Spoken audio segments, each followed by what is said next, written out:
Elə hava xəbəri ilə davam edirik. Bakıda və Abşeron yarımadasında bugün hava şəraitinin fasilələrlə yağıntılı olacağı gözlənilir. Yarımadanın bəzi yerlərində yağıntının qısa müddətli leysan xarakterli olacağı ehtimalı var. Bəs qarşıdakı günlərdə ölkə ərazisində hava necə olacaq? Bu barədə isə birbaşa bağlantıda olan əməkdaşımız Lalə Allahverdiyeva bizə məlumatları çatdıracaq. Lalə, söz sizdə.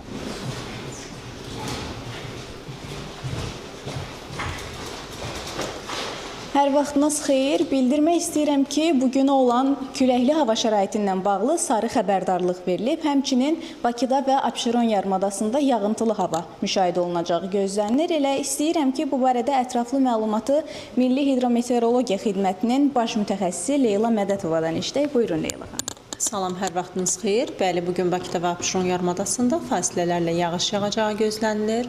Dekabrın 16-sında isə hava şəraiti dəyişkən buludlu olacaq, əsasən yağmursuz keçəcək. Lakin gecə və səhər saatlarında yarımadanın bəzi yerlərində yağış yağacağı ehtimal olunur. Bugün gün ərzində arabir güclənən şimal-qərb küləyi əsəcək. Dekabrın 16-sında isə şimal-şərq küləyi ilə əvəz olunacaq. Havanın maksimal temperaturu 6-9 dərəcə isti təşkil edəcək. Bölgələrdə yaxın 2 gün ərzində yağıntılı hava şəraiti davam edəcək. Belə ki, bəzi yerlərdə arabir yağıntılı olacağı, dağlıq rayonlarda qar yağacağı gözlənilir. Ayrı-ayrı bölgələrdə yağıntıların leysan xarakterli olacağı ehtimal olunur. Dekabrın 17-si gündüz saatlarından yağıntılar tədricən kəsiləcək, 18-də əksər rayonlarda əsasən yağmursuz hava şəraiti müşahidə olunacaq. Mülayim şərq küləyi əsəcək. Havanın maksimal temperaturu mərkəzi aran rayonlarında 7-10 dərəcə isti, dağlıq rayonlarda isə 2-6 dərəcə aşağıda olacağı gözlənilir. Və onu da qeyd edim ki, gecə və səhər saatlarında bəzi dağlıq rayonlarda yolların buz bağlayacağı da ehtimal olunur. Təşəkkürlər.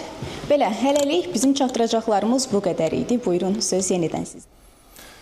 Çox sağ olun Lalə, ətraflı məlumatları təqdim etdiyiniz üçün həmçinin müsahibimizə də təşəkkürümüzü bildiririk.